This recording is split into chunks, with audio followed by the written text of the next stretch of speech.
Hello and welcome back to the United Rugby Rewind podcast, the only URC podcast with reps from all four shields. This week, we're going to be discussing a record-breaking weekend in Dublin. We'll be checking in on how the South African franchises have been doing up north, and we'll be looking at how, after 4 rounds, there are no winless teams in the URC. You may have noticed that I am not your usual host. We have had a late last-minute change to the announced lineup. Our captain Lee G has pulled up in the warm up, so my name is Hugh, and I'll be stepping in for him this evening. The good news is I'm still a Scarlets fan, so I'm still on the side of all things good and just. But I am still joined by the Rugby ABC of Alan, Ben, and Caolan. Good evening, gents. Good Good evening. evening. Good evening. Excellent. Right, there's lots to get on with, so I'm going to dispense with the normal pleasantries and jump straight into it. Caolan, you're up first, mate. Record-breaking weekend in Croke for the URC. You were there in person. Before we actually talk about the game, what is a match day in Croke actually like? It's a really weird one because I could go proper like non-Dublin rugby fan Irish person on this. Usually match day in Croker. So there's a road that runs parallel to the main stand in Croke Park, and it's about a kilometer long. And usually that's thronged with fans just meeting up, getting tickets, taking photos, whatever. Not the case yesterday because rugby fans are a bit different. They don't usually come to Croke Park. Those who wanted to get in early were in early. As it turned out, with about 20 minutes to go, I'd say it was only about half full. So it was a very different vibe, but it is an amphitheater of noise. It is an unbelievable venue. I've every time there's a game there, you do see at least one tweet of someone being like, I really want to go see a GA match there. Usually hurling. Hurling is the better sport. If you want to look it up, hurling. All Ireland Hurling Final 2024 highlights. I'm telling you, you will not regret it. Every time Anyways, hurling's on, I get a message from Caelan saying, "Are you watching?" I'm like, yes. "No," but I have to. They they I they I've love it so much they embraced just call it the game. That's what they with call that it. that too. I've embraced the Darrell O'Brien role of sending hurling to the masses, which he seems to do very well. But anyways, it was an unbelievable spectacle. Like, look, there was 80,000 people there. It was sold out. Not everyone showed up. That's going to happen. That's normal. At least they didn't fudge the numbers this time around, like most Yeah, teams I do. saw that because it was a sellout, and then they said the official attendance was a couple of thousand short, and I was like, Yeah, someone lied, but no people just. Some of the people who got free tickets for the exec boxes were just like, "Yeah, that pretty much was part of it. And it was cold. Like, it was a cold evening. It's big stadium. There's a big breeze that comes in over Hill 16 on the left hand side as you would have watched. But no, there was a great atmosphere. There was a great support there. I think it's great to see Crow Park there. My takeaway was I'd love to see a Judgment Day type weekend of Irish provincial rugby. Now, because the GAA own the stadium and not the IRFU, they would have to pay a considerable rental fee, especially if they wanted it for 2 games. But I'd love to see it happen. I just think it's made for it. I think the only fault with yesterday was it was not 80,000 rugby fans. It was 30, 40,000 rugby fans and a lot of people who just went to a big event in Dublin, which is fine because Dublin yeah." is Ireland's capital. But I would love to see a proper rugby festival in there. I don't think you're ever going to get, unless it is something like a Judgment Day style thing with all four provinces playing. I don't think there's any rugby ground, certainly in the UK, probably not in the Northern Hemisphere, where you're going to get 80,000 rugby fans. Oh no, very, very unlikely. Unless you went through like season ticket and gave them tickets and so on and so forth. It's the only way you really get around it. Even at that, you wouldn't even get to 60, I'd say, between the four provinces season tickets. But anyways, that's beside the point. Great venue, great atmosphere. Leinster's pre-match entertainment was insanely cringeworthy. So we'll move off from that. It was Mike McCarthy doing the Viking clap, which I thought died in 2016. Apparently not. Leinster have revived it. And the game was also kind of flat, just like the Viking clap for the last 7 years, because Munster just had the 20 minutes from hell. They actually were okay for 60 minutes, not perfect. Probably similar standard performance to maybe what they did against Connacht, albeit against much better opposition. Leinster were good. They were very good in that first 20 minutes. Like, they did what Leinster do. They squeeze penalties, they squeeze errors out of you, they kick down the line, they score. You've we've been over this before, Hugh. We've had this conversation. That's what Leinster do best. They squeeze the life out of you. They force you into mistakes. Munster were unlucky. The fact that they had 3 different HIAs going on there at one stage. That's sports sometimes, unfortunately. There were no malicious instances. It was just the way it was. Leinster were good. I think that's the thing. Leinster were good. Munster were okay. Caolan Doris was fantastic. And I've said on this podcast, said it in week 1 after the Edinburgh game, Leinster's pulse is Jamison Gibson Park. But I think the only thing that comes close to that is Caolan Doris. He's a level raiser. Like, he was phenomenal.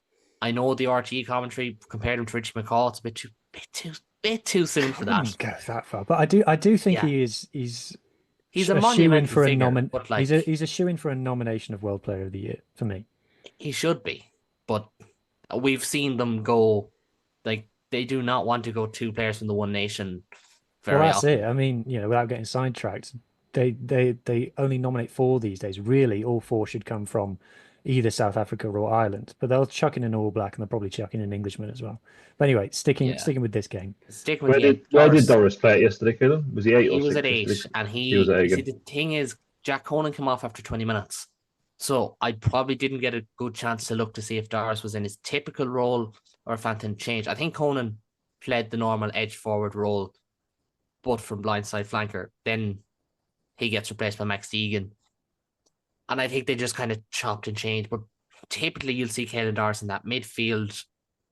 He's not a power number 8. Don't get me wrong. I know you're on about having a slightly abnormal sized head, but he's not a power number 8. But he is massively effective. He was really, really good. Gibson Park was excellent. Like, there are moments where you watch Leinster and you think, if Gibson Park isn't in this team, they don't score here, or they don't make the line break here. Like, for Keenan's try and for Lowe's try, Gibson Park picks 2 or 3 really nice passes in the 2 or 3 phases before the try that other scrum halves don't make. Aaron Trotterpong. Have to get that out there. Squidge, if you're listening, we all agree Antoine is fantastic. He was excellent. But after the first 20 minutes, it became a bit of a, like, I described it as like watching 2 good teams play like 2 bad teams. At times, there was a lot of mistakes. Both sides were a bit complacent with ball in hand. Munster in particular. Look, Munster would be aggrieved that the Calvin Nash try was chalked off. I don't see. For me, it's flat. Look, and it was flat. It was flat. But I don't mind the fact that it was called forward. I hate the fact it was called forward as he's crossing the line and it's blown. But I'm not going to talk about referees because I just don't want to do it. I've had a long weekend. I wasn't home until all hours last night, so I just don't want to do it. That one was annoying. There's Alex Nankfeld makes a great break down the right-hand side. He has to give that ball to Tom Ahern. He doesn't. And then, as it turns out, Tom Ahern fudges the clear out and ends up having to take another goal. So the ball is slowed down by that half a second. When you're a meter off the line, there, you have to get that right. Your offensive ruck work is one of the most important things that no one talks about. Probably the most important thing that no one talks about. Leinster's scrum struggled. Like, Furlong and Porter, fantastic around the park. Like, they were really good around the park. Scrum time, they were under a lot of pressure. So it's one that for Munster, I think they'll feel like we really should have got something out of this game, but nothing went right.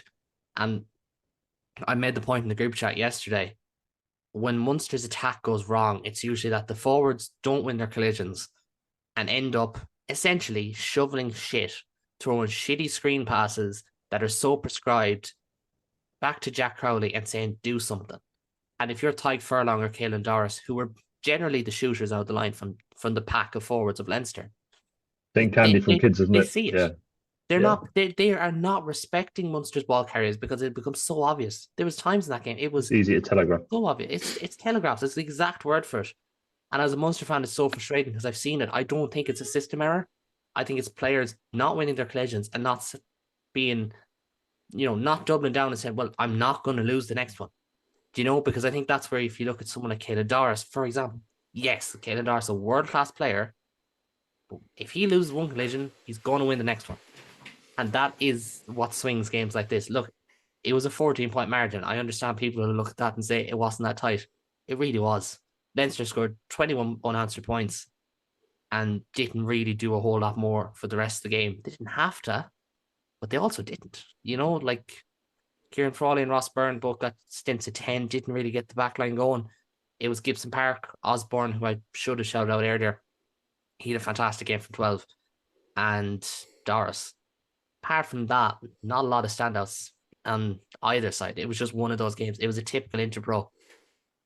Might get onto like the HIAs in a minute, but that's kind of how the game panned out.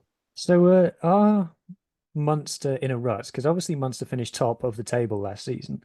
Are Munster in a dip, which is, the annual injury crisis or whatever, or are Leinster really actually showing up this season? I think it's neither. And this, I'm not trying to be controversial for the sake of a few extra clicks. I think it's neither because I think context masks a lot of things for Munster. No Ollie Jaeger, no Peter O'Mahony, Roman Salno was out, Edward Dog was out, Tom Ahern was his first game back, John Plain had been out for a year. That leads to this certain level of jankiness with the pack, and most of Munster's issues are at the pack. I think their backline is actually playing good rugby, and that's why I think Munster look more likely to score from 20 yards than from 5 yards at the moment. Yeah. Because the pack are looking small.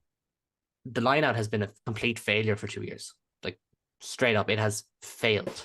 There is system errors there at every single line-out, it feels like.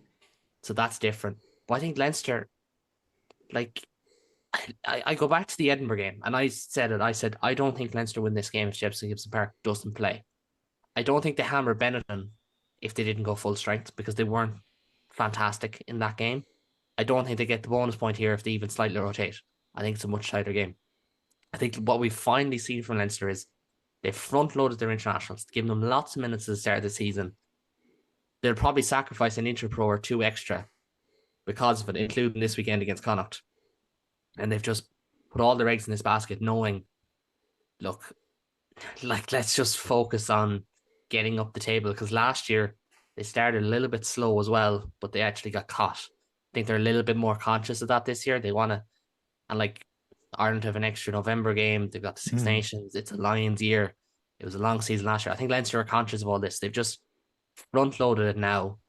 They're getting the results, and there's always something to be said for getting the results.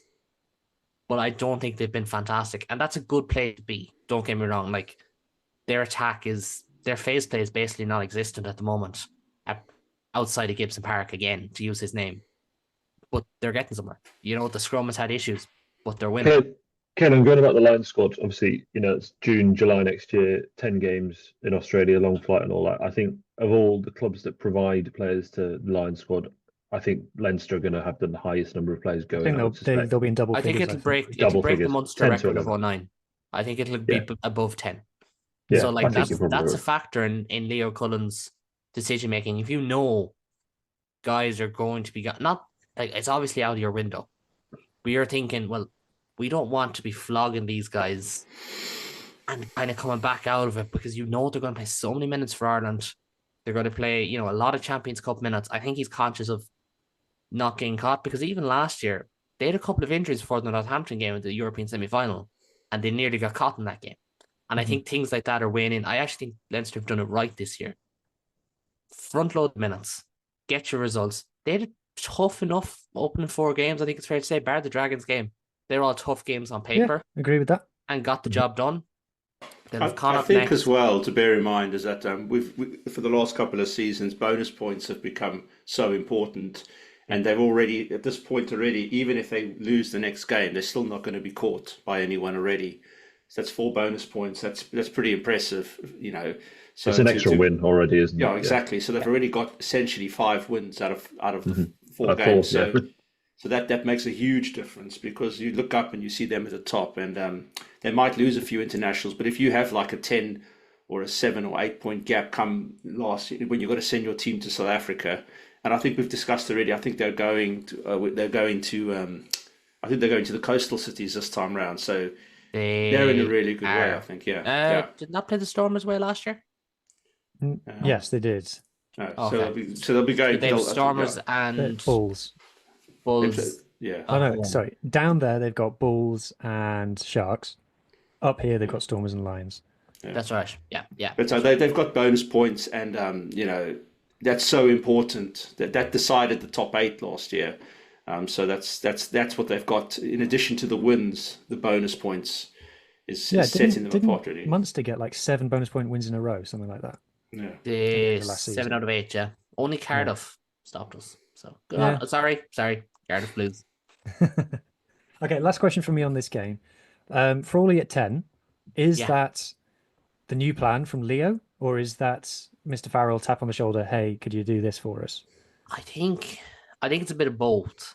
And again, that feels like a cop-out. I think Tyler Blindell's system will suit Kieran Frawley 10. So there's a little bit of that. Ireland want Kieran Frawley as a 10. I have my own reservations based on how I view the sport. I'm not undermining Andy Farrell. I'm not saying Kieran Frawley isn't a good rugby player. He is.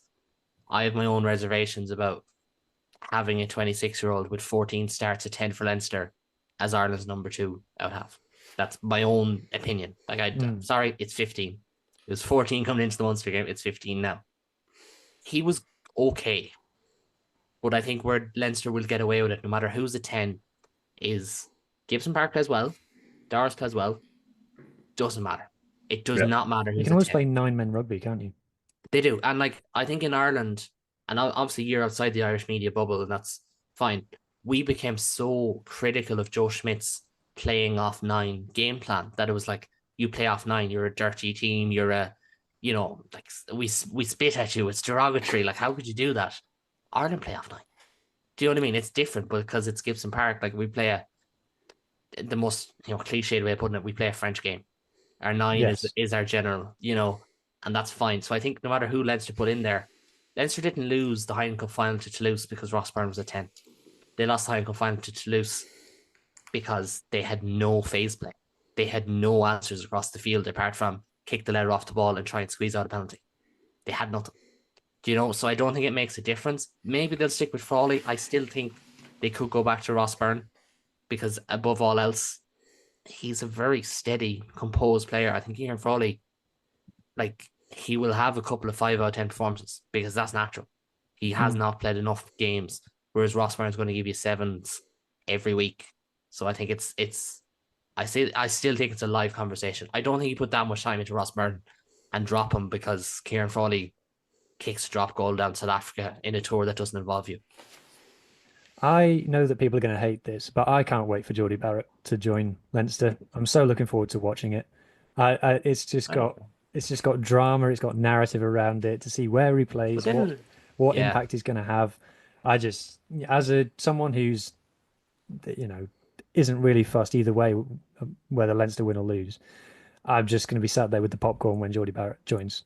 I think that's fair. Why you watch sport for me. He's a good player. The only thing is, again, it looks like, I don't know if Leinster needed to sign a centre. I look at their. Well, that's it. He might not play at centre. He might play somewhere else. He's the ultimate utility back, though, isn't he? Yeah. He can play anywhere. He'll go 6'2", and Barrett will be a part of that. Either Frawley, 100%. Osborne, either Frawley or Osborne will be on the bench, I feel like, and Barrett will play either full back or centre. I predicted a few months ago that Leinster are loading a 7-1, and I will love it. I will love it. I would love it as well, because the amount of receipts that will be burnt will warm the country for about 2 months. It would be magnificent. Does anybody else have any takes on this game then? There was obviously a lot of rugby happening pretty much at the same time on Saturday. Anybody got any thoughts on Munster? We talked a lot about Leinster there. Any thoughts on Munster?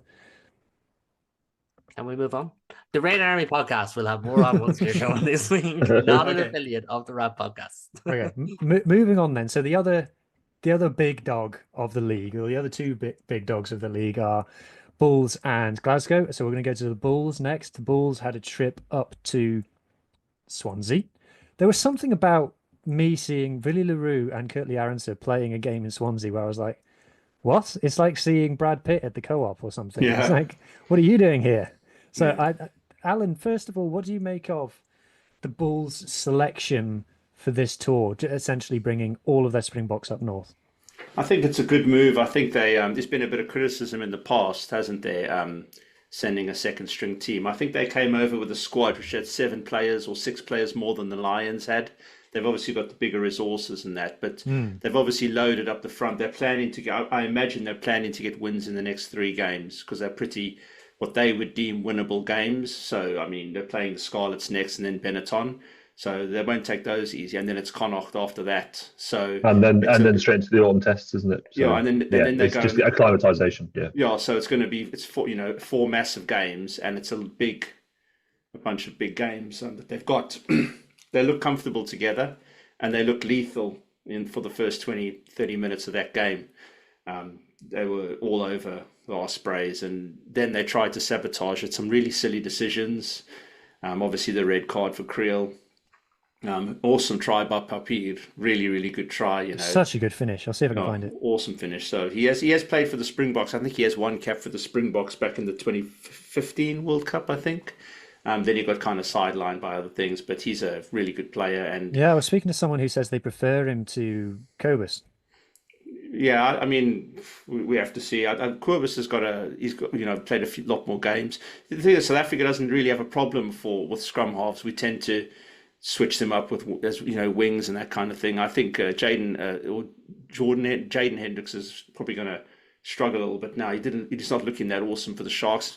It's a bit of a confusing one, really, why some of the teams are playing their Springboks now and some of the teams seem to be resting their box. But the Bulls had a game plan.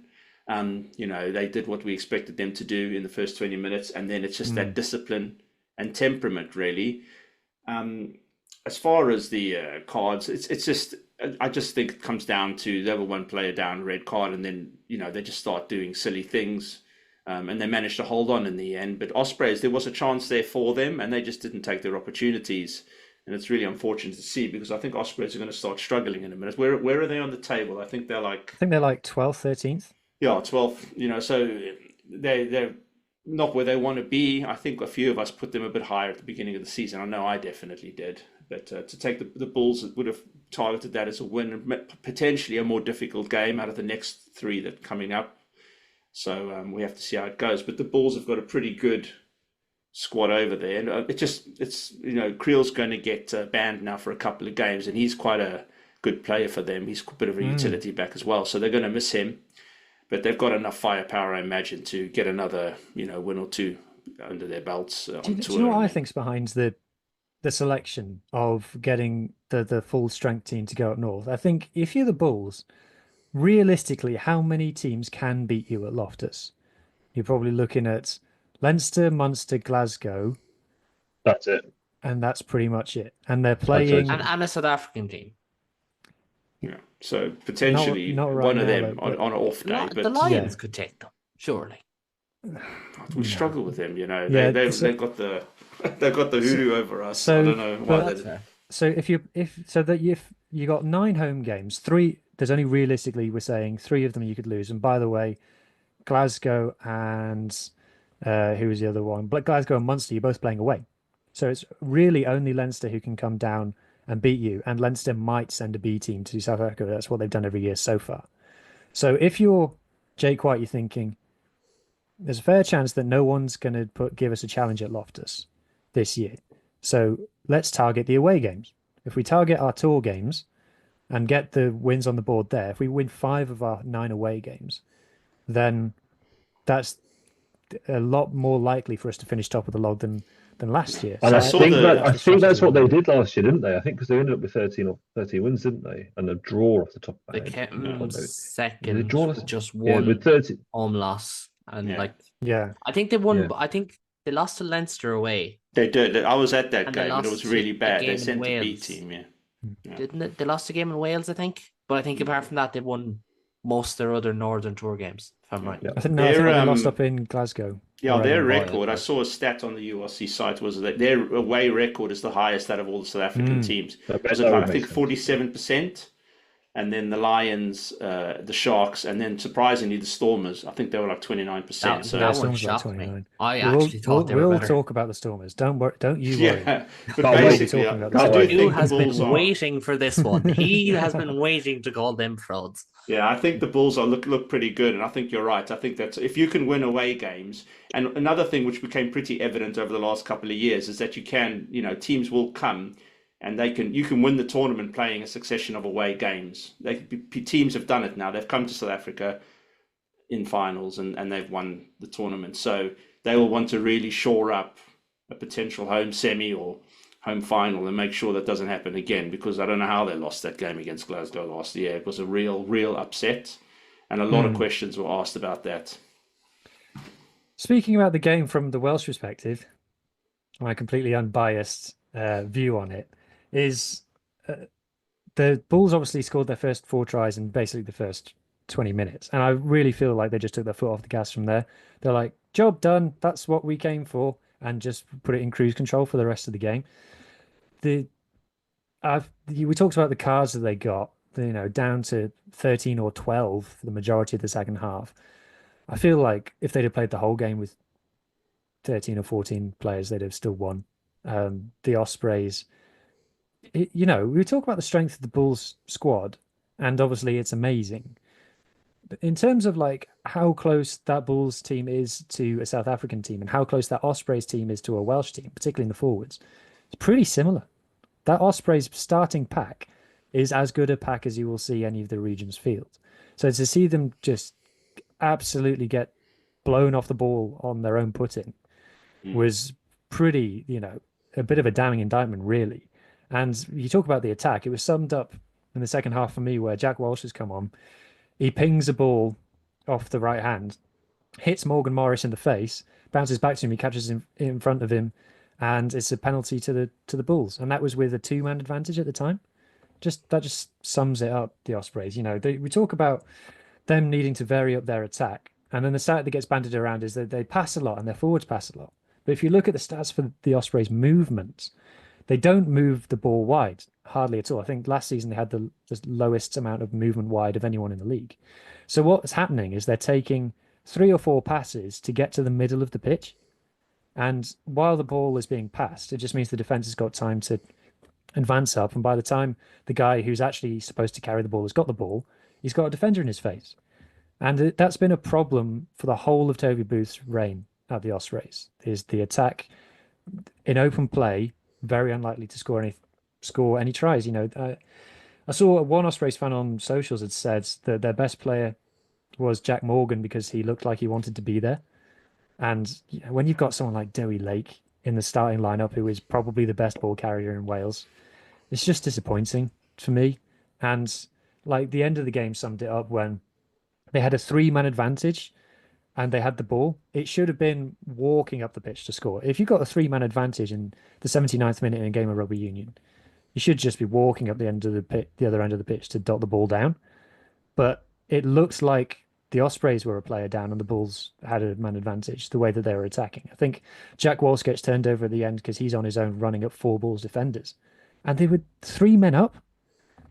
It's something. We know that Toby Booth has left. It's just the Ospreys, when they're beaten at the moment.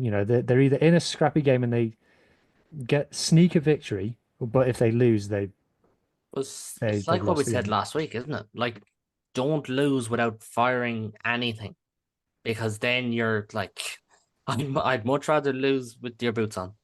It's that kind of thing. I think as well for the Bulls, I think the getting Butter Chamberlain looks like a smart move from their point of view as well. I'm not sure that the Bulls fans or even the coaching staff trust Huisson as much as they did a year ago. I think he's had a few bad games recently. He's gone back a bit, hasn't he? Yeah, and I don't think they took him overseas. Is he injured or is he just? I don't think he is. I think they've just left him at home. I think he's a bit. They don't like playing him on artificial pitches. I think he's had a succession of knee injuries, and they always seem to. I don't think any of their games are on artificial pitches. Yeah, I'm not sure what the reason, but I don't think he's injured. I think they've just left him there to keep him in Pretoria or whatever. So, there is a thing when he tours. I don't think some players you get, they just don't tour very well, and I can't remember many performances that he's done in the North which have actually made him, stand out really. He had a mare against Leinster last year. That second half, himself and is it Papier that was at scrum half that night, I think. Yeah, but also in the final he had a bad game as well. He was, and also in the semi-final of the Currie Cup, you guys wouldn't have. But they were 3 men up against the Sharks. as well Yeah, I in the did watch that. I did semi-final watch that. in Loftus, and he was a complete mess. He missed the kick to win the game. He was knocking the ball on. So it's and he's a high profile player, and he's very he's a very expensive guy to keep on the books. So it's Yeah. probably a bit of a concern for them. What was the story with him where he faked retirement to get out of his No, he was Montpellier playing in contract? France, and he was actually he got top 14 player of the year playing at fullback. I Yeah, can't remember what team they was won. it. It was for Montpellier. They won the title. Yeah, Yeah. and See, then now he we're Racing wanted. at the time, no? I think he wanted to go to one of the teams. I can't remember which team was Montpellier, and then the Racing wanted him. I think they bought him out of his contract, and the only way he could get out was by retiring. And then he came back to Bloemfontein because he's got a bunch of farms there and stuff. And then he ended up going back to play for the other guys. And then there was a whole bunch of legal issues about that. But I will say, South African players this does happen with South African players. They come over here. Khaleesi's another one. He's so much happier now back in South Africa. He's Eben Etzebeth. He wasn't thrilled to be in France. Toulon, yeah, didn't really work. I don't think they realize what they're signing up for a small bit. And I don't mean to be condescending. They understand how contracts work. But I think they think, oh sure, we'll be minded. It's like, no. You sign a foreign player in the Northern Hemisphere, they're your every minute of every and they game want you to learn like. the French. They're speaking to you in French. They expect you to pick up the culture, the language, and Rightly so, I suppose. It's fine, but it's not easy for some of the guys. There's been even the coach. I think Heineke Meyer was over. He came over here to Leicester, and that didn't last very long. So it is difficult to find a South African coach who comes over to the UK and makes a success of it. Like Johan Ackerman did to a degree, but obviously Francis Johan van Graan. Yeah, they do okay, and then you get some that don't. The Edinburgh coach, so it doesn't always work out. But specifically for the players, there's a whole bunch of players who come over and decide no, and they go straight back, kits off. Although there was probably other things that had to play there as well. Yeah. Sticking back to this game though, so Willie Leroux, how good was he? Very good. Yeah, I think he's good at isn't he? Yeah. Yeah. We all know how he likes. He's very Did he good make at a managing tackle? the game. Keep talking. I'm just going to look up if he made a tackle in this game. He's obviously like managing the game. He's a bit getting on a little bit now, so he's not going to do many line breaks and stuff like that. But a lot of the kicking was pretty accurate, and he keeps the guys on the back foot, especially when you've got guys like Arons chasing down on the ball. His kick for Aronson was so good. Like I don't know what commentators you had, but the commentators that I was watching was like, oh, the kick from Leroux. So they do like Leroux, don't they?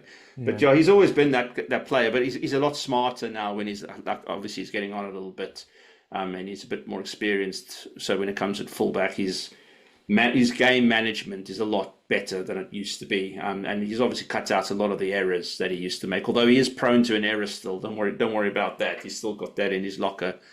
But he does manage the game very, very well, and he's probably, locked in for another year or so. He attempted 3 tackles, which is a lot for Willie Leroux. That's like 3 times more than he normally tries. Yeah. What about Kurt Lee Aronson? We talked about Caolan Doris a second ago as a shoe-in for a nomination for World Player of the Year. Is Kurt Lee Aronson in that conversation as well? I don't know how often wings get into this conversation. It's normally going to be a forward, isn't it? Dupont, obviously. All black wingers tend to just win it just by turning up. Yeah, but I don't know about Aronson. Maybe he could need another year or two. I mean, and he's a lot more popular in South. Colby's probably more likely to, he's probably just as likely to get a mention due to the fact that he's probably done it for a slightly longer period of time. If you do well in France, the chances are you're probably going to be rated quite highly. I think the French have got quite a heavy sway when it comes to the decisions that get made on those things, I think. He did very well in France. I think in the space of like 5 seasons, he won 8 major titles. Yeah, and I think Dupont is, you see him doing line. Yeah, you see him doing line out sign throws. anyone. They chose to sign him. Yeah. You've got him doing line out throws. He's jumping in the line out. You've got him doing all sorts. And I suppose I'm not quite sure what Dupont is doing at the moment. He's trying to, he's locked his legacy in, but it would be good to see him just really lock down the number 9 call to be like the best in the world because he's so close, isn't he? Scored a hat-trick in 6 minutes last night, didn't they? Which was pretty It was impressive. 13 minutes. I Was it know 13 who minutes? I know who posted that it was 6. That's not true. And Yeah, two fair two enough. of them two of them he flopped over the line from a meter. So Still got to score them, though. the Still got to third score, try yeah. was very, very good. I'll be You give a honest. winger credit if they scored like a hookers. Like how many more tries they score, and we give them so much credit. Well, Johnny Matthews got 5 in a game, didn't he? And it was pretty much just rolling Yeah. over from the back of a maul. So yeah, Yeah, I know. Look, I'm not a DuPont hater. But overall, Someone pretty else- happy with the Bulls. some- I think they're in a good place. some people are DuPont haters. There was a bit of something over the weekend that I read. Yeah, that, we I went a think bit it's just further than needed to. it's just But, going to yeah. be a recurring thing, I think. Moving on. Yep.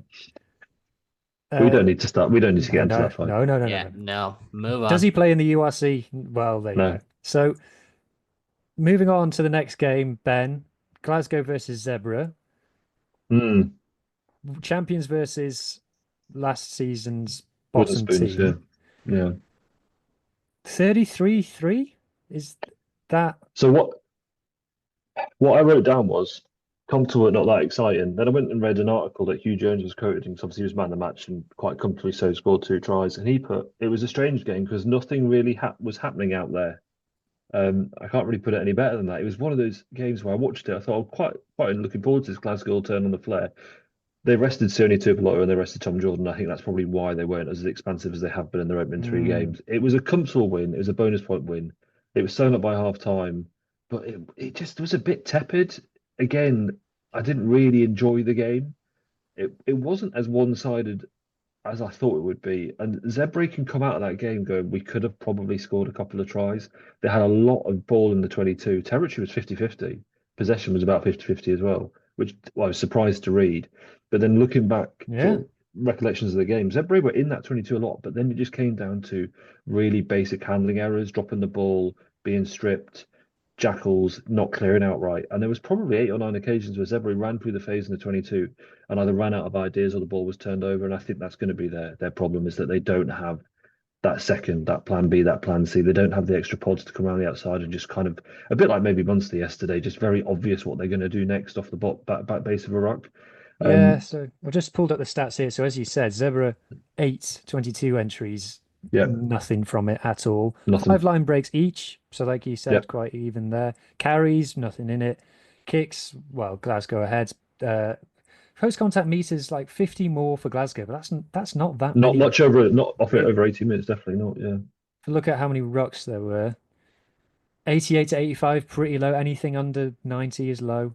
So yeah, just like you said, not a game where a lot happened. No.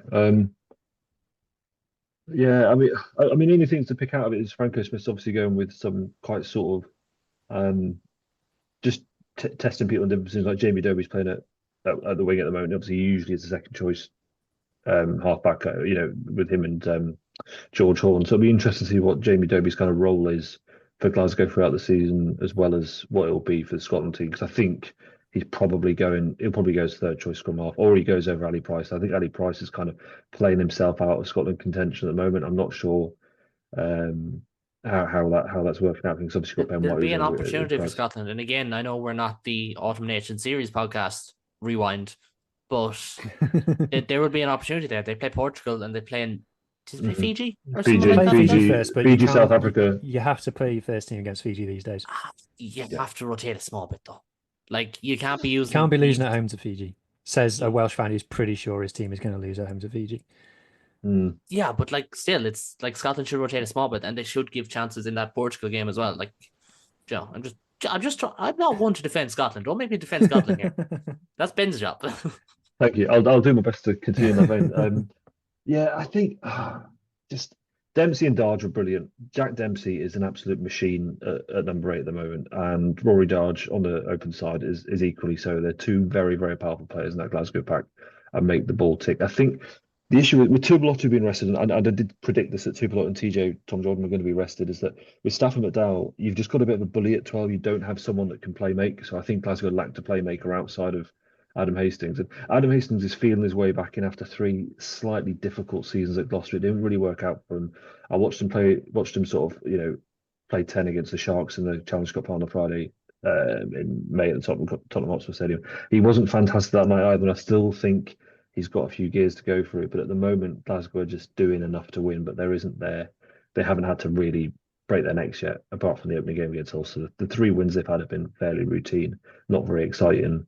But I think Francis was probably going to be happy with that, Yeah, easing into it. Is their attack better this season, though? I have to say, from the tries that I've seen, I've not really sat down and sat through a whole Glasgow match, but I have to say that the highlights that I have seen, their attack looks extra sharp this season. Yeah, I think they score tries from, and this is the contrast with Edinburgh yesterday, is that Glasgow score tries from all over the field. They're quite happy flinging out wide. George Horn did a really good pick off the base of scrum on Friday night and just obviously burnt down the blind side. Very unlucky not to score off that. So they've got multiple options from scoring, I think, and yeah, you saw that in plentiful supply on Friday, the way they scored tries. Hugh Jones is a brilliant line breaker. He will go around people for fun, and you could obviously George Horn's on the screen at the moment. You can just see he's a very nippy scrum half. He's got quite a lot of power in him, so he's good at taking the ball into contact for a 9. But again, Glasgow they're doing enough. They're doing enough at the moment. Probably a bit like Leinster, I think, to a point. They're just doing enough. Yeah, Hugh Jones has been one of those players, and Caolan, I'm going to get you to come in on this because you're our Scotland hater. So this is a Scotland hating point. Hugh Jones has been one of those players, classic Scotland player, plays well against England and then doesn't do much else for the other 364 days of the year. Starting to get a bit more consistency into his game now, starting to look good on a week-on-week basis, which he hasn't done before. Yeah, no, absolutely. And I think he is one of those players where certain players just need a run. They just need like a run of games, a run of form. I think he's proven that. He was moved around. He was 15, he was 13, he was 12, he was on the bench. Like it's especially around the time when he left Glasgow, he was kind of playing a little bit of everywhere. He got injuries, but I think the last 2 seasons, I believe he is the player that with the reputation that Tuipulotu has. Where I just switched the reputations is my only thing with the two of them. I think Jones is such a fine player, and like 13. There's not many great attacking 13s in rugby at the moment. A good 13 is a really special player. Yeah, and he's a very good 13. Yeah. They're the Scotland 12 and 13, and I think they both go on the Lions tour next year as well. I think they definitely both travel. Less injury, they definitely both travel. I think it's them two. I think it's Aki if he keeps at the trajectory he's going. Otherwise, it's another Irish centre. Another Irish centre will travel, and then it's probably between Lawrence and someone else, maybe. I was going to say Slade, probably not. Lawrence and someone else will probably squeeze in there. But anyway, not a Lions podcast. Not those Lions. The other Lions. But the players are thinking about it. It's quite clear. I think it's You have to. Yeah. What else did I write down?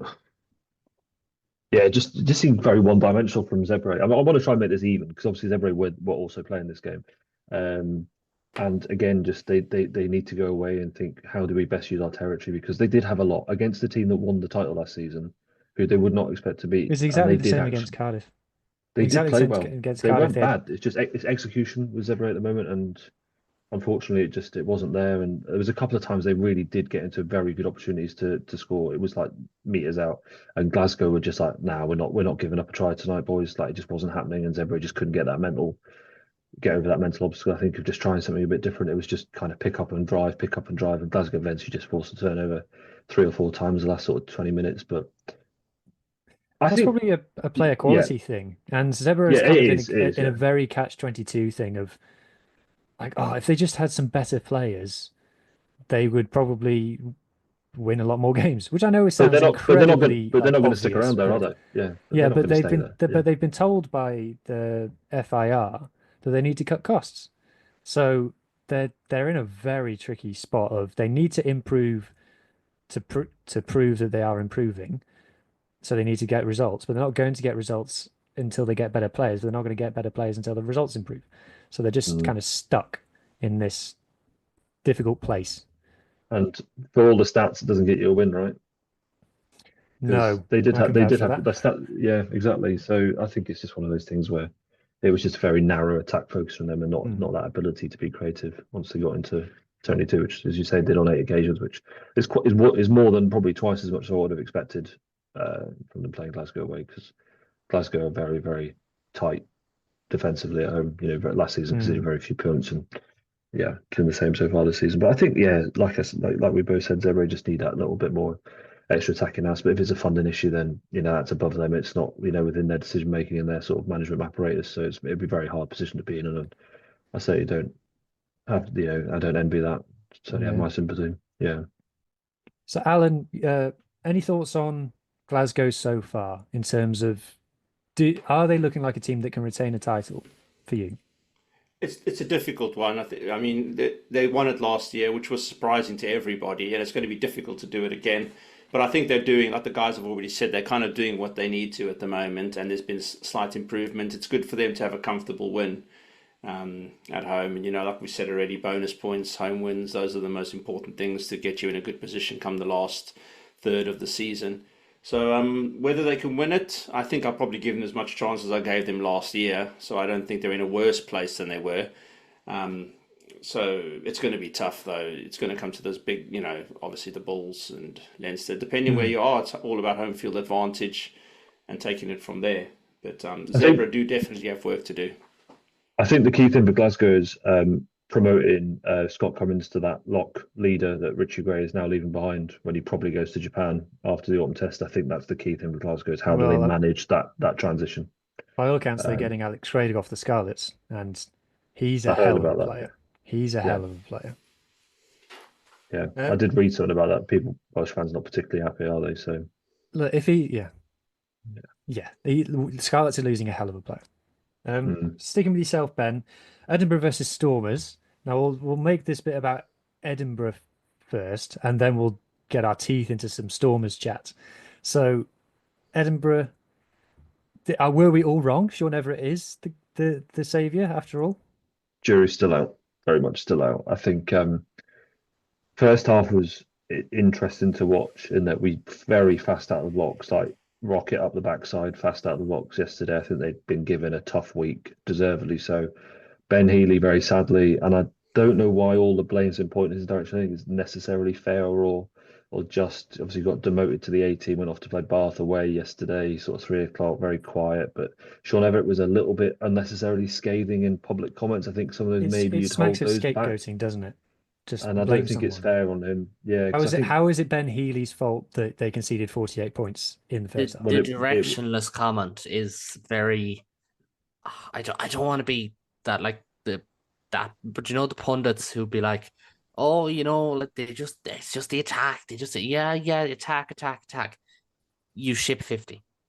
It does not matter. Like Dan Carter could have been your 10. It does not matter. It wouldn't have mattered. Yeah. Once. Like direction was not the issue. He was looking for a fall guy, and I think he looked at halfback. Now, I don't think Ben Healy and Eddie Price were playing well. Don't get me wrong, but he looked at halfback and said, "Yeah, no, you're gone."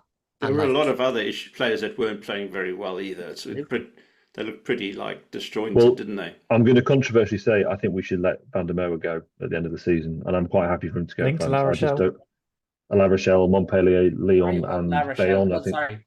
A very La Rochelle-like signing in some ways. They like that inside power winger, but very un La Rochelle-like in other ways because bar Skelton, they haven't really splashed the cash massively, whereas Doohan's going to be asking for good money.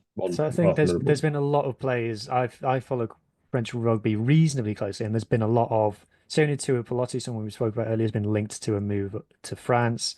So's Duhan van der Merwe, so has George Ford today. And I think it's just that time of the year. Agents are like, my player could move, and where's the place that has the money? France. So he's got offers from France, and then I think Duhan van der Merwe is a flight risk. He moved to Worcester, remember, that one time. That was weird. But I think a lot of him and Rory Sutherland both went to Worcester at the same time, didn't they? Yeah, I think with Duhan, I was looking at his stats yesterday, 4 carries, 1 line break for a game when we scored 38 points. He was very anonymous yesterday. Doesn't really seem like he wants to be there. Sean Everett's given credence to these moves to France. He said, yeah, you must have been reading the same article I was reading Duhan about these 4 teams being in from. I think he goes next. I think this is his last season in Edinburgh shirt. I just don't think he's going to stay beyond the season. Did you ever watch that interview with what's his name? Ryan Thingy, the Glasgow player. Wilson. Yeah, Yep. Ryan Wilson that he did with Duhan, the funny one. And he asked, what do you like about Sean Everett? And Duhan van der Merwe goes, he gave me a week off when I asked for one. Like, I think that kind of tells a bit of a story about him. I'm not trying to assassinate the guy's character, but It's an interesting response to a bit of a softball question, is it, from a friendly analyst, I suppose, friendly pundit. But I think he's very. I don't know if you're building the team. I think Duhan, on his day, we've had this conversation, you and I. When we first did a podcast end of last season, we've had the conversation since the preseason. He's a marquee player, but when you're looking to pull that victory out or someone to stand up and be counted at club level, I just don't think he does it on enough occasions. He's not someone you can rely on. Defensively, he's still questions over his defensive technique. I think for the size of him, his tackling technique is not brilliant. And you'll turn up for Scotland in the Ultimate Nationals and probably score, got the tries every game. And he'll probably do the same with Six Nations. Love scoring against England, much like Hugh Jones does, which I'm more than happy to see happen.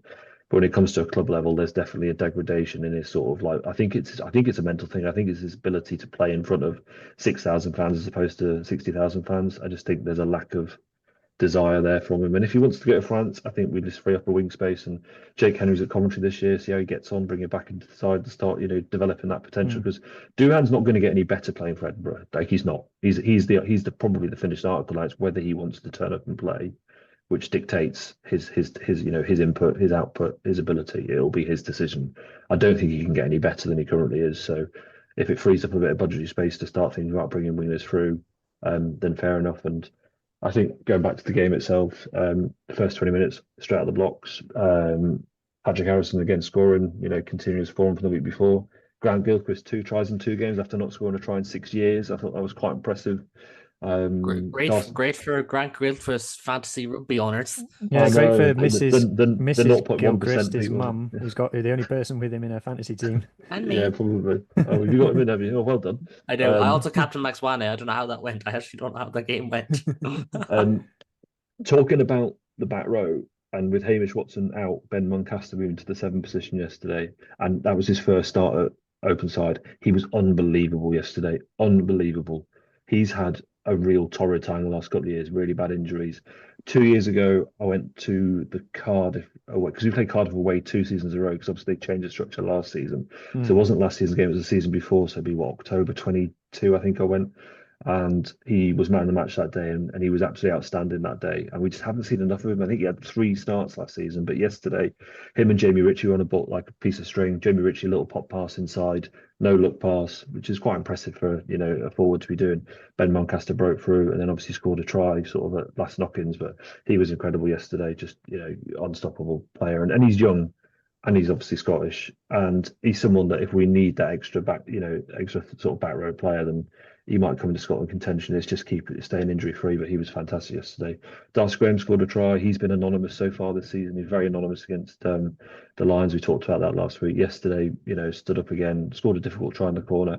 Slight question about whether there was separation or not. I think there probably was enough there to say there wasn't. But on another day, if it's not given, it would have stayed not given. I think I think it's all right. I mean, at the end of the day, someone else would have scored. I mean, in a game like that, Edinburgh, I'm surprised that Duhan didn't score a try because at the end, the Stormers were just shipping points, weren't they? So, there's an opportunity for everyone. Duhan just didn't want the ball yesterday. 4 carries for a winger. It's a 1 line break. And I think I remember the line break. It wasn't in an attacking territory. I think it was around halfway.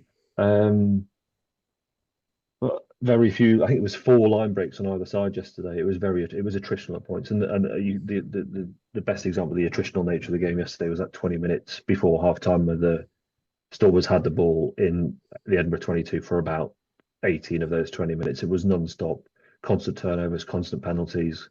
etc., etc. And I think Edinburgh managed to weather that storm very, very well, which I was very. worried I thought about it was quite because impressive the way they stood their ground and were defending. Then I did think the Stormers were going to score, and they just held them out. It was really impressive. I think it was a different Edinburgh than what we've seen so far. It was, and that's why I wasn't expecting it, because we shipped tries of fun against Lions, the week before, and I think that defensive sort of 20 minutes where it was literally just camped on the try line, just repelling attack after attack after attack, which I was pleased to see, because that's the area where I was really concerned about for the first 3 games. It's that we can see too many tries. But a bonus point win yesterday. We've already got more bonus points than last season combined together, I think.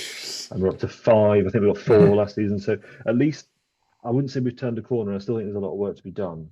Mosesi Tuipulotu I think he's starting to kind of understand the Northern Hemisphere game. I think, again, first 3 games, he missed the Bulls game with a hamstring injury before playing against Lions. But I think he's another player that I think he's starting to bed in now. Matt Scott, again, very good yesterday. I think he showed maturity that he didn't show against the Lions. So I think it's going to depend on these 2 Welsh games coming against Cardiff next Saturday and Ospreys the weekend after. I think that's when we'll get a proper sort of understanding where Edinburgh lie. But I think yesterday was a deserved win.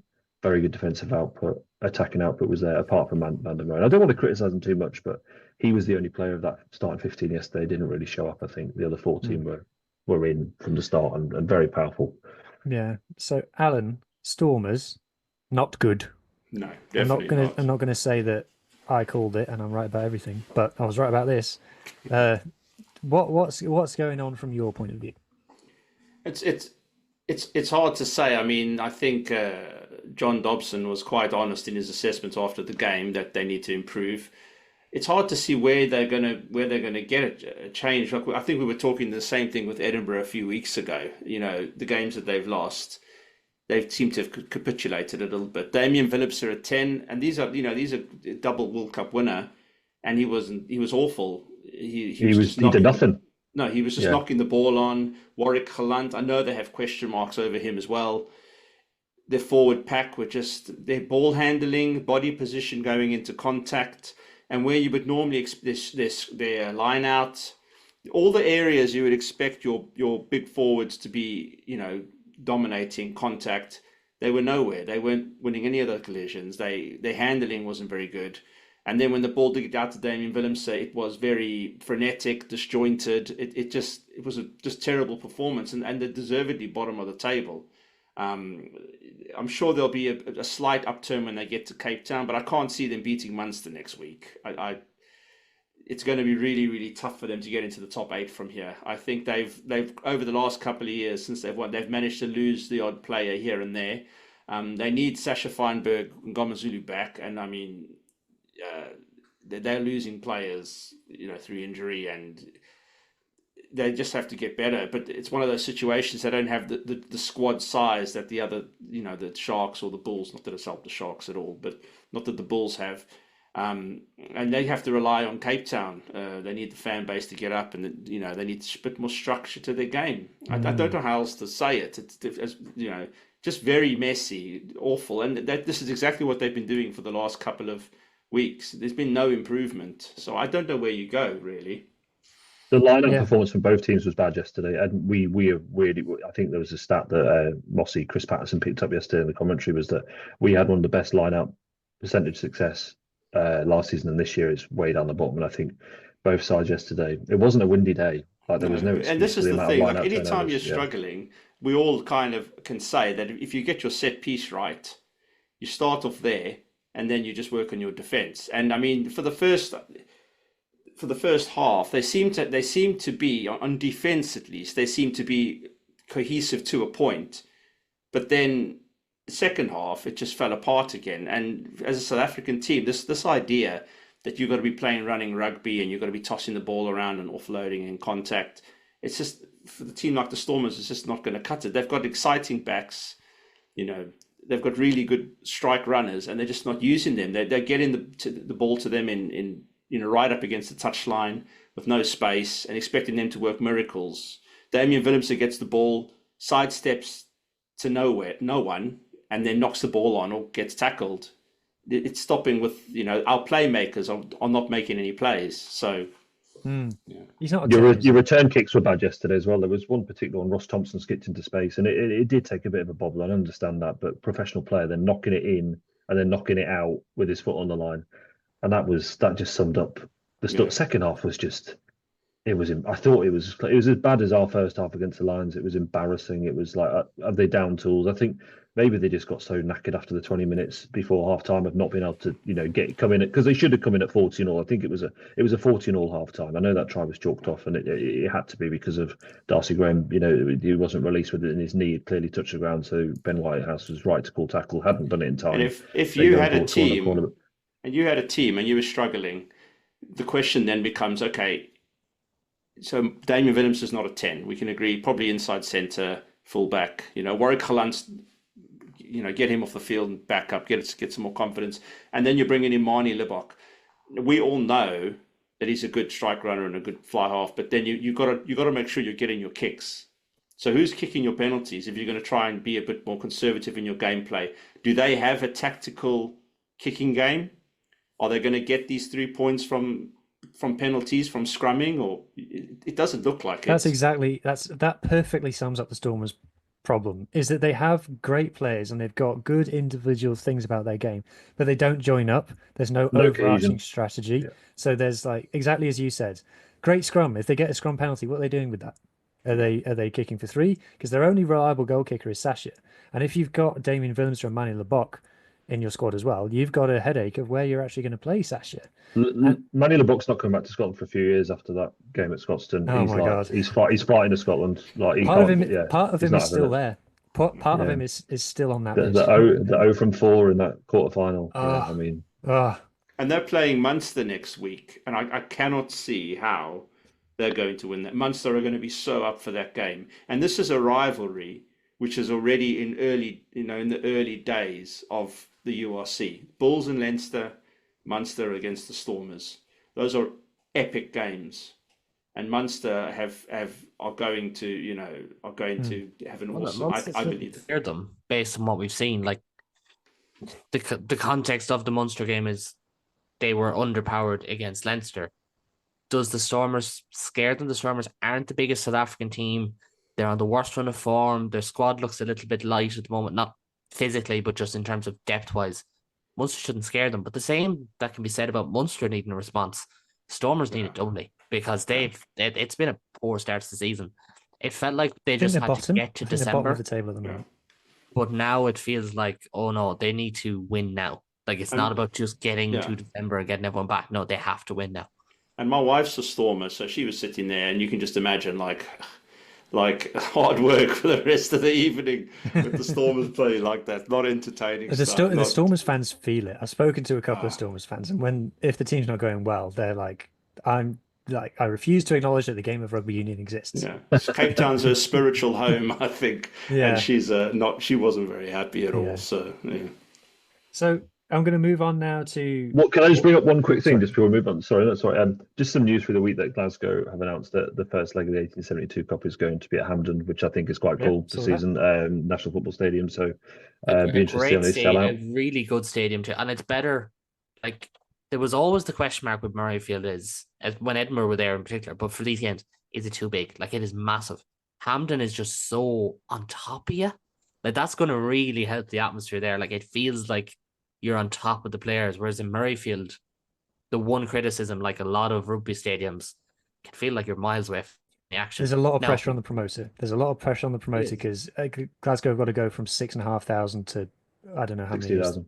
Yeah. The only thing I will say, if you want to know what it's like to sit in a stadium and feel like you're miles away from the action, go to a GA stadium where the dimensions are it's 130-meter pitch, and you have to fit a rugby field in the middle of that, and you are miles away. Interesting that you say that, because I was looking at the Lions schedule. I know this is not a Lions podcast, but obviously it is at the end of the season. It's something that we're all going to be looking forward to. But the second test is at the MCG, and I don't understand the South Africa's struggle a rugby game in a cricket ground because it is so far away. You're so far away. Sell them well, though. I get it. But I watched. Always do. But I watched in Australia. I think there was a rugby game at the MCG 2 Southern Hemisphere summers ago, and it was just remarkable how far away you are at any point on the ground to not really be able to see it. You're still going to see the game, right? But it's that lack of up close and personal that NFL game today at Tottenham Stadium. Like, it's so close in there for that Jaguars Bears game today, and it was like a fantastic spectacle. But I just worry about using cricket grounds for rectangular sport.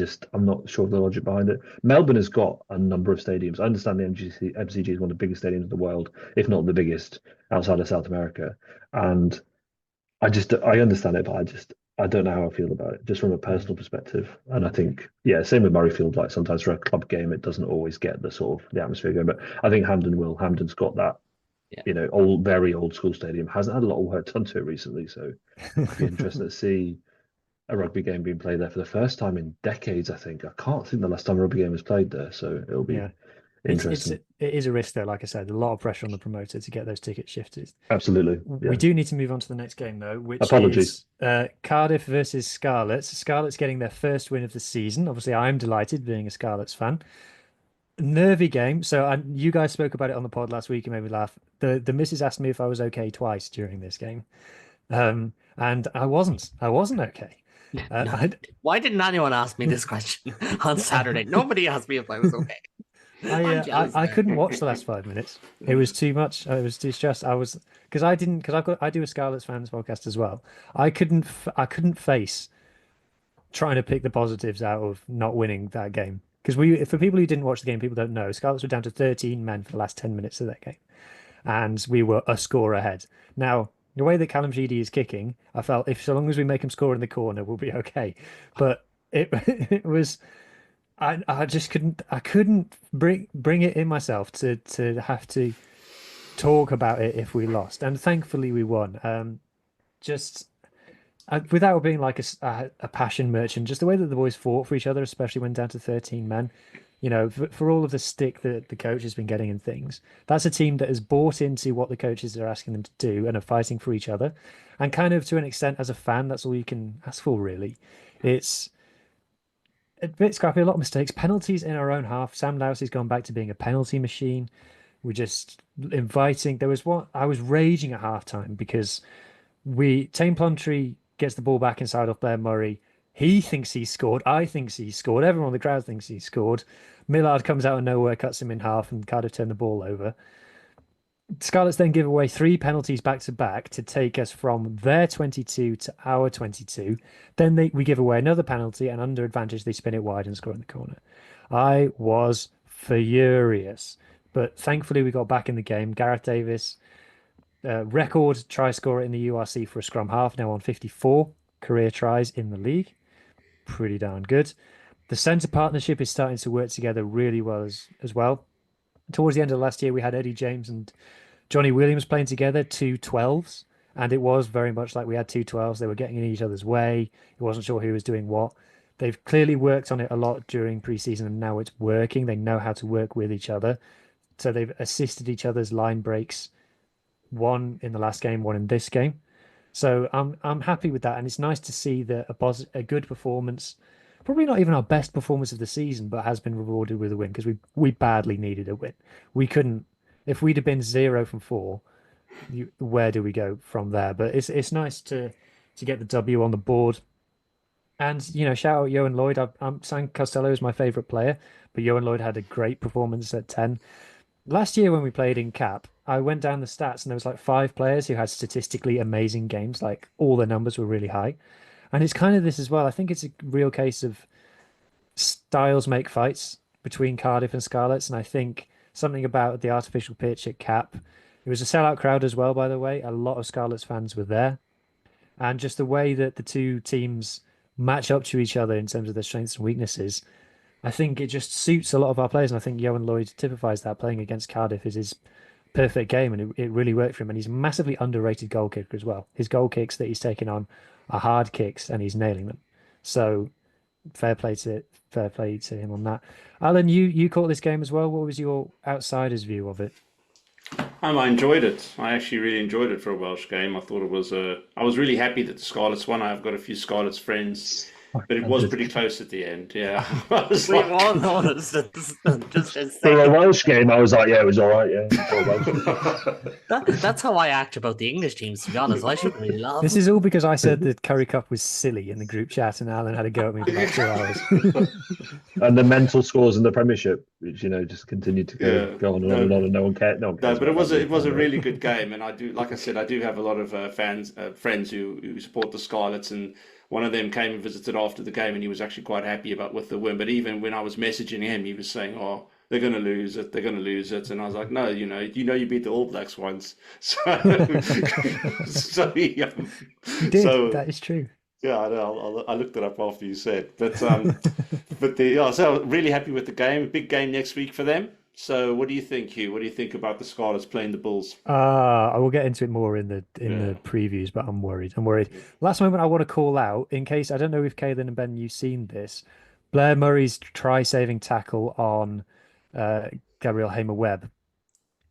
Oh yes, I think I've seen this shirt. So this is or was. Oh, please work for me.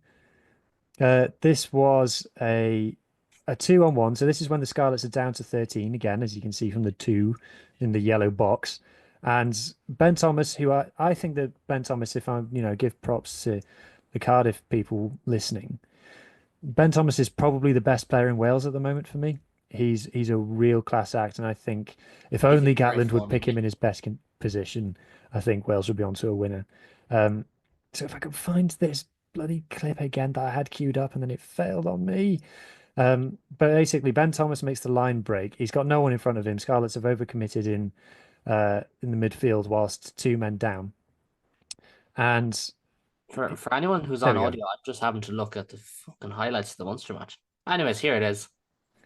So here it is. So if we go, wait for it to go back to the beginning. So commentary. Ben Thomas is through, but Blair Murray doesn't commit. Blair Murray knows that Johan Nicholas is coming across to cover Ben Thomas, so he stays. He's facing the touchline. He positions himself facing the touchline, and then gets over to Hamer-Webb. Hamer-Webb probably should do better. I thought he was quicker than this, but then Blair Murray just comes, absolutely nails him into touch, and it's one of those where his foot just grazes the whitewash. Someone said it. I don't know who it was. The grounding is so good with one hand. Yeah. Like if he scores that, we're talking about what a finish. Yeah. So it's coming up now for people listening on audio. It's probably a YouTube moment, but it's just for me. For Blair Murray hasn't scored for the Scarlets yet, but this is better than any try he'll score this season. This bit of defense that is proper, typical Kiwi. Just knows how to play rugby, Anyway, so that's the end of that one. So what was I on to next? So Benetton Sharks. We won't linger on this too long. Benetton, the last team that were winless, they now have their win, fairly comfortable.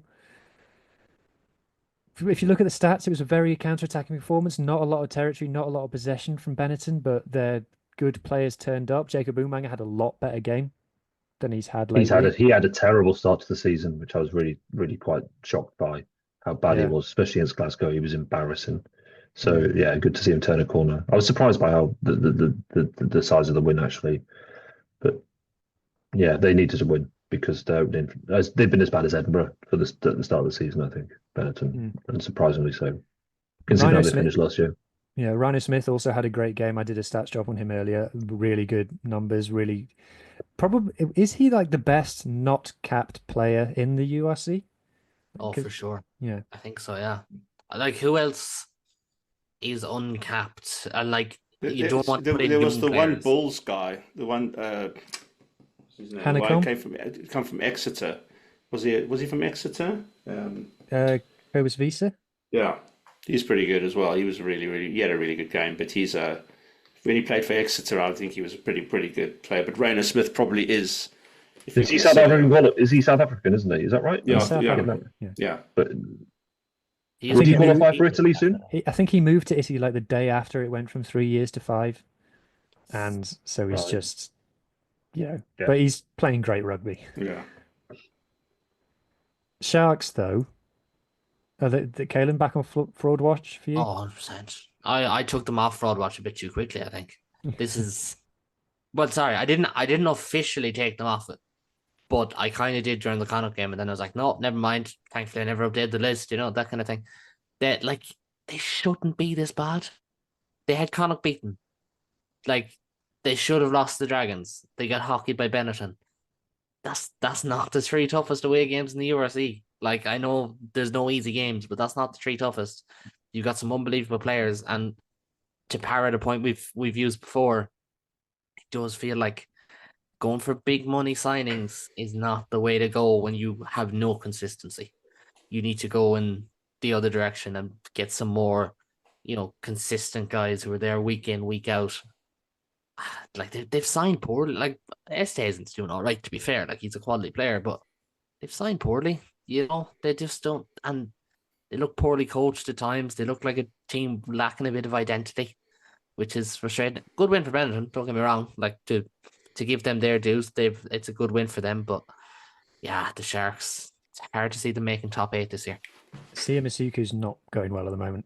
He was the saviour this time at the end of last season, which isn't this time at all. But he was good, and now he's not. Yeah. Are we on to the last game? Well, this is the thing. This is the awkward moment now of the podcast where we have to talk about a game that was, by all accounts, very good, but none of us actually watched. I can save us. I can save us. I didn't see this. I was still in Croke Park when this game kicked off, but I can save us. Adam Latham, Ulster fan. I decided to give him a message. He got back to me in time, so he has given me a brief thoughts on this one. So for people who didn't see, 5 tries for Ulster, 4 tries for Connacht. Ulster pipped it in the end, 32-26, I think it was, or something in around that. 5-point game. It was 32-27. Yeah, that adds up actually. Very late penalty from Connacht. Yeah. Very late penalty from Caolan. The swinging moment of this game is Josh Murphy gets sent off. Now it's second yellow. Most people I spoke to thought it was a red. So definitely a red. Yeah. I haven't seen the incident. I can't comment. Look, another open game, as Adam said, it's very loose. He said, most of the tries almost came from defensive errors, like the Ben Murphy try. Well taken, but so much space to run into. Connacht, a very imperfect team, I think, continues to be said. But Ioane misses a penalty kick, and he missed one to touch. And that allowed Ulster back into it. Obviously, there's that red card. That swung the momentum. It was a very physical game. Again, something I was going to get onto earlier about HIAs. I'm worried with the amount of HIAs we've seen recently. It feels like rugby has swung back in the opposite direction again and has got overtly physical. And look, I know there's a lot of HIAs just for precautionary checks. I still don't like the look of it. I think it's a very bad look at the moment. But anyways, can't comment too much. It's a game I didn't get to see. The general consensus is maybe 2 very incomplete teams. But Ulster don't like to lose in Ravenhill. Their 2 wins this season have been in Ravenhill. That's massive for them. And they still have to get back in the likes of, James Hume's going to miss half the season. They have to bring back in the likes of Cormac Izuchukwu, Harry Sheridan, Scott Wilson, Rob Herring, Tom Stewart. That's going to improve them. I think they will go places. I think Connacht have a couple of cracks to iron out. Their defence in particular. They've conceded an average of 3 tries a game, I'd say, at this stage, if not more. 4 to Munster, 5 to Ulster, 2 to the Scarlets, I think, if I'm right, and 3 to the Sharks. So it's high enough. No defensive sluggerfest yet. Now they have Leinster coming up, which will be my game of the week, but a good win for Ulster. If I'm an Ulster fan, I'm happy just to get the win in that one. For sure. 2 from 4 for Ulster, not so bad. I still, like you, I agree. I think they've got space to their ceiling. I think they're on an upward trajectory. With Connacht, the worry is always is this their ceiling? Is this as good as they're going to get this season? That's always...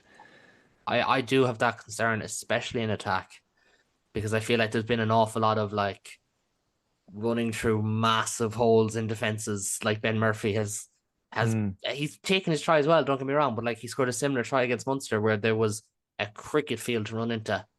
And as the season goes on and teams tighten up, will Connacht adapt? Last year they didn't, and as we've seen, they were 1 injury away from their attack becoming blunt. Would it be the same this year? Would be the concern. Yeah, for sure. Okay, so apologies to Ulster and Connacht fans. Probably this game being scheduled to overlap with the Leinster-Munster game probably a bit of an own goal from the TV and schedule. the fact that I was there. If I would have covered it otherwise, but I was in Dublin, so that one's on me. Yeah, So dual screening, but one of the screens was real life. there we go. And the other screen was me just scrolling on TikTok because I wasn't happy with the match. Okay, right.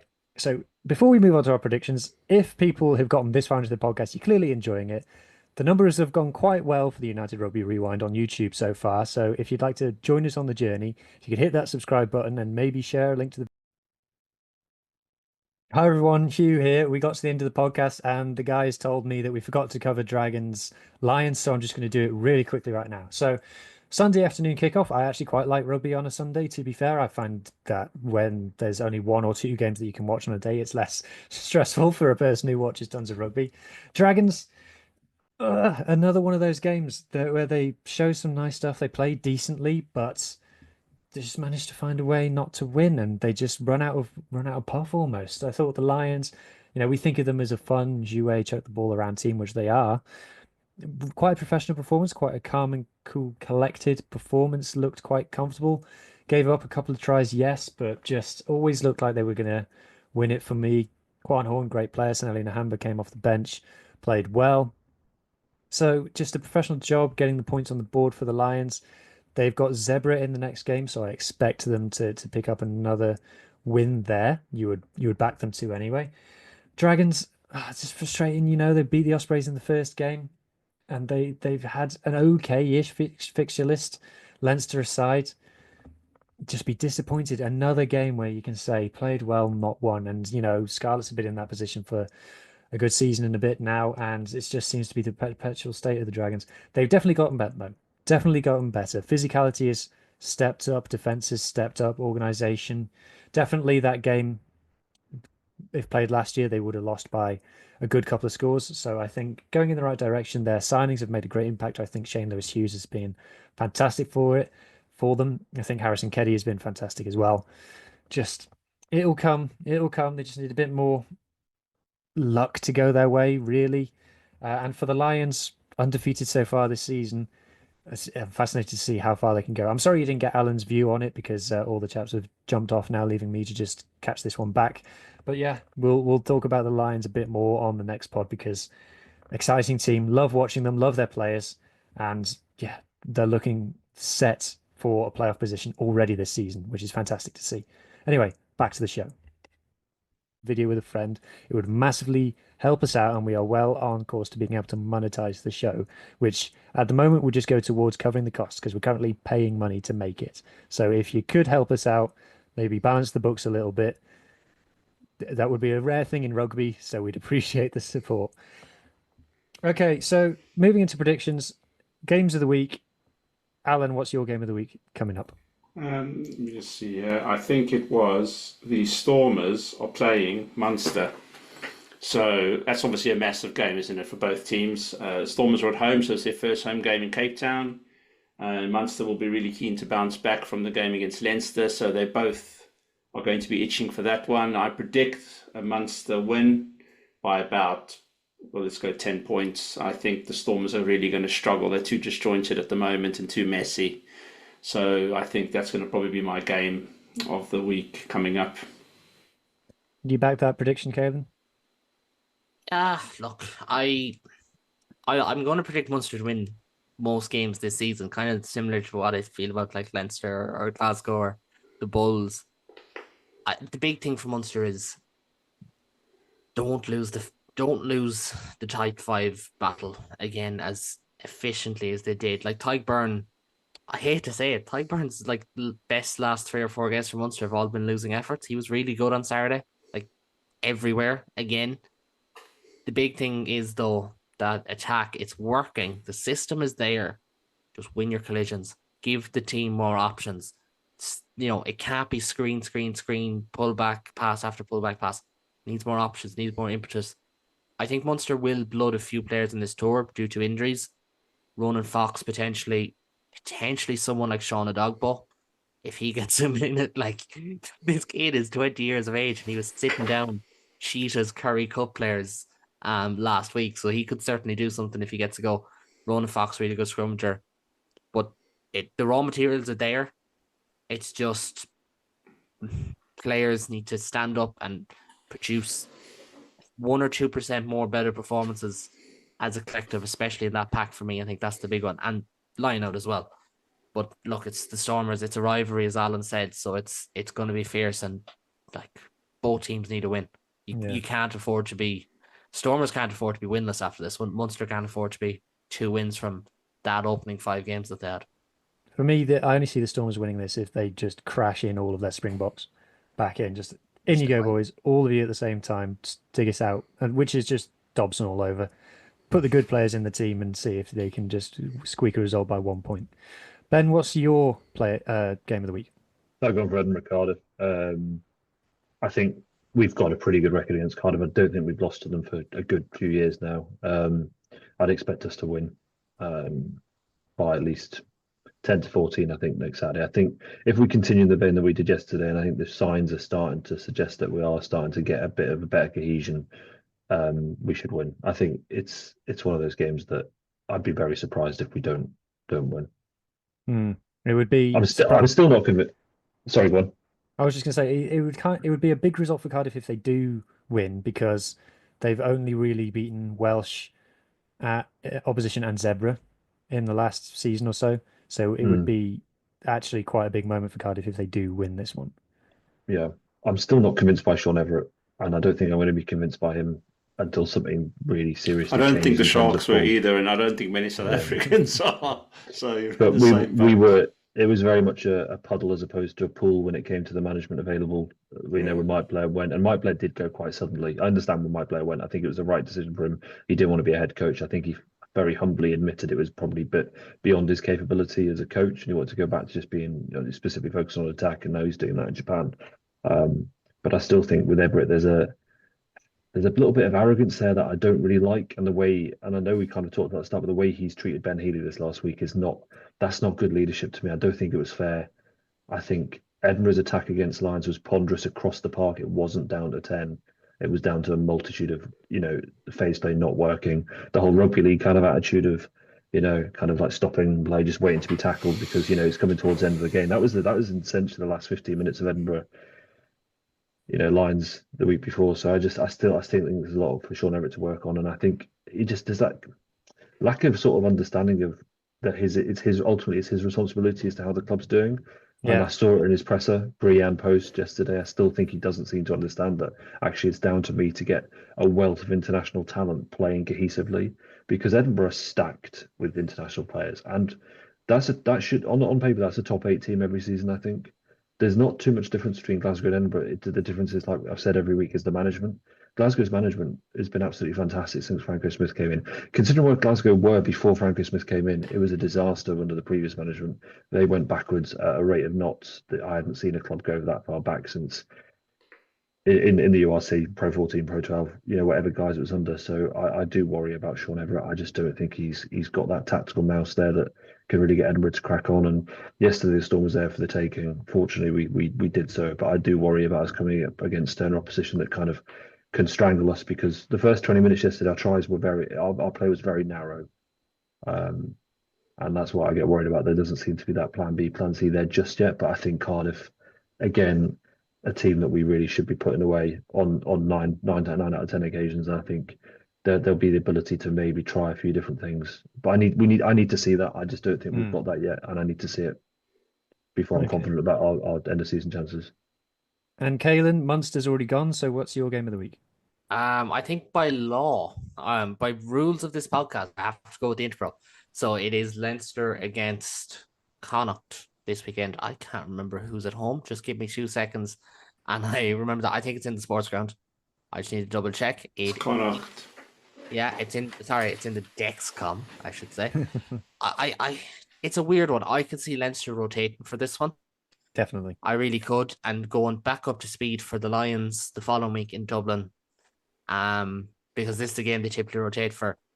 Now, that flies in the face of the argument I made earlier about front loading very early on the season. But sorry, I'm watching a match at the same time, and Ireland nearly scored in the soccer. Anyways, we'll see. We'll wait and see how Leinster go. I think my big concern for Connacht is how are they going to manage against an elite defense? Because they're going up against the best defense in the league so far this season. In Leinster, yes, there's been a couple of hiccups like that Edinburgh game, for example, but will Connacht have the opportunities to live off of? I don't think they will. I think Leinster will win this. I'll just get it out of the way now. I think Leinster will get the job done here and go 5 from 5. The selection is a big one. I can see them definitely rotating, but they have a lot of injuries. Like, they're starting to pile up now. They're down Kelleher, Sheehan, and potentially Lee Barron. They're without Joe McCarthy. I would be surprised if Fergus Neyman starts this game, because that would be 3 games in a row, and he doesn't do that. They're without Jack Conan, it looks like, and Ryan Baird. They're without. They might bring back in and out half, like Prendergast maybe, and move Frawley around, because they're without Robbie Henshaw. Jimmy O'Brien missed last week. Jordan Larmer. So it's interesting. Maybe they don't have the scope to rotate this week. That's the other side of it. So if they don't, definitely would be back in Leinster on that one. Yeah, it'd be good for the league if Connacht got a win. To be fair, I would Absolutely. enjoy that. I will always support that. For Lee's game of the week, he picked Scarlets. Bulls. As a Scarlets fan, it's scary. This Bulls squad is very scary, and they're one of those teams where it's like, what do you worry about first? Do you worry about the scrum that's going to just shunt you into next week, or do you worry about Villiers LaRue and Kirtley Aronson? It's like what does the team meeting look like beforehand? It's like, okay, I'll mark Villiers LaRue and you mark Kirtley Aronson. Okay, who's marking Caden Moody? Oh shit, Eddie, you mark Caden Moody. I'll mark Aronson and you mark Villiers LaRue. Okay, who's marking Papier? Okay, right. Okay, you mark Papier. Right, it's just like that. I don't think you can just account for them. I think it's a good test. It's a bit of a write-off for the Scarlets. A lot of Scarlets fans, when this fixture was announced, were just assuming that the Bulls would send up the B team. But because they've sent up all the box, it's like, I think it's going to be one of those games where you're going to hear the word learn quite a lot before and after and test and words like that. So nervous. Of course, on the Scarlets pod, I'll be picking a Scarlets victory, but I think that the Bulls have got the tools to turn over almost anybody in this league, and quite handily. All we can rely on is that they just don't rock up, in that they're not up for it, because they just don't. It rains. yeah, exactly. So worried is the word. So just to quickly nudge on the other games that we haven't mentioned: Ulster Ospreys. Caolan, what's your prediction for that one? Ulster at home, yeah. Yep. Yeah, Ulster at home. I'll go with Ulster in that one. I'll back them at home most games of the season. If probably every game of the season, I'll probably back them at home, if I'm honest. Ospreys need a response, as we kind of said. They haven't really done much. Ulster, the big thing is just more injuries. Like, they lost Ian Henderson the other night. They lost, I think, Jude Bostwick got injured. Now, he went off early. I'm not 100% sure. I just assume he got injured. So they're starting to add up, but I'd still back Ulster. I think Ulster could get a bonus point win here. The Ospreys have been pretty poor, if we're honest. It's been a very deflating start to the season for them. The worry about the Ospreys start to the season is they've pretty much had their first choice team available, and now they've started to pick up injuries. So that's adversity for you. Ben, are you going Zebra? Zebra versus Lions. Interesting game, that. Which way are you going? Lions will win that. I think Zebre have had their win of the season. I'm not sure. I don't know. I mean, I want to the lack of attacking. I mean, the territory against points was the difference was remarkable on Friday, and I just think against a team that's defensively sound like the Lions have been so far this season, I can't see Zebre getting much change out of that game. So I'll say Lions by at least 14 points. I think it is quite a vibes matchup, though. I'd like to see Nahamba start this one, because I think it's going to be madness. Alan, Sharks versus Glasgow in Durban. I think I'm going to go with Glasgow for that one. I think Glasgow are. I think the Sharks are going to. They're bringing the Springboks back, I think, so they're going to all be back for that game. But yeah, that's a bit of a sleeper of a game, to be honest. So I think. But I'm going to give it to Glasgow by about 5 points. I think there's going to be a little bit of disruption with changes to this team and even with the box. So let's go with Glasgow by about 5 points. Yeah, and then Dragons Benetton. That's an interesting game on paper. Again, it's interesting to see what team Benetton send over. Dragons are doing the Dragons thing of looking good for a lot of games, but still they check the scoreboard at the end and they've lost. Every game has been close, but that's the only thing. They probably felt like they needed to turn over another one. Yeah. So another interesting game. good round of fixtures. This one, round 5. There's no dust. formalities in there. Looking forward to it. Okay, and to round up the show, I have found the Curtly Arendse second try against the Ospreys. So I thought we'd watch that, all enjoy Valillaru's kick, and then wave goodbye to the lovely people. So here it goes for audio listeners. Papiers to passing the ball to Nokia, and it's in buffering. It's back again. There we go. Oh, Moody's through the hole, fuck. and Curtly Arendse in the corner. You don't defend that. that. Is- You like That is, as we would say, tidy. liquid rugby. Okay, enjoyed the show, lads, and I hope everybody else enjoyed as well. Remember, like, subscribe, 5-star review, all the things. Comment below and we'll reply to you and have a conversation, and we'll see you again next week. Cheers. It's long. Cheers, guys. Cheers, See you everyone. later.